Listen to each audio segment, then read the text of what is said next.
There's this challenge out there that parents have with their kids.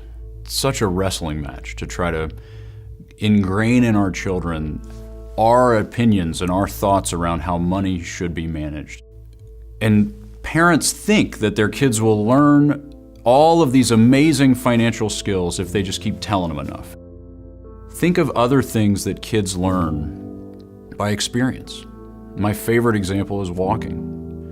No one learns how to walk by reading a book. They learn how to walk by falling a lot. They fall constantly. They learn all the things that the books would try to explain to them, but they actually learn it by feeling it. And that's the same with money. They don't give their kids opportunity to fall when it comes to money at the early stages of life when the costs are small and the mistakes are easy to recover from.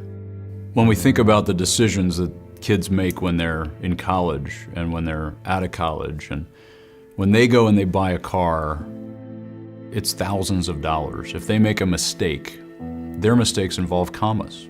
We want to allow our kids to make those mistakes buying $50 remote control cars now. We want them to make mistakes that are irrelevant in the grand scheme of things, that don't cause irreparable harm. Because when we wait until they get to that stage, we feel compelled to come in and save them because the pain is too great. But if we let them fall while the floor is close, they can recover quickly and keep going. Imagine you're in the grocery store and you're walking through the toy aisle by accident and your kid pulls on your shirt and says, "Hey, can we buy this useless piece of plastic?" And what do? You say, "No, that's a waste of money. We're not going to do that." Well, you know that's a waste of money from your experience. They don't know that yet.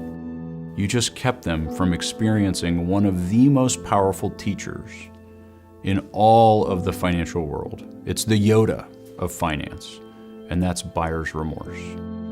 We have to give them the chance to make these decisions with their own resources, to come up with their own ideas and make their own choices that then turn out to backfire on them.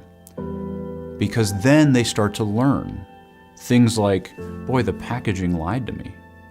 But it has to cost them something in order for them to truly understand that learning. And so the way that I've helped families set this up is through this idea I call the bank of mom and dad. So what we do is we establish this theoretical bank account. We deposit their allowance into it every week. We give them this running balance that shows them that they have the resources to make their own decisions. And then when we're in the store and they pull on the shirt and they say, "Hey, can we buy this useless piece of plastic?" it changes the conversation. Sure. You want to buy that useless piece of plastic? It's your money. Let's see what happens. There has to be freedom for the kids to be able to make these decisions and then be able to talk to us about it. So what happened there? "Oh, I'm sorry to hear that. I hate that it didn't work the way you thought it did." That happens sometimes.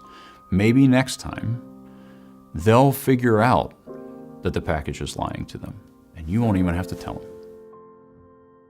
The one area of finance that parents will allow their kids to experience, and it's actually not that valuable, is they'll take them to this real bank and open this amazing savings account that makes 0.01% interest.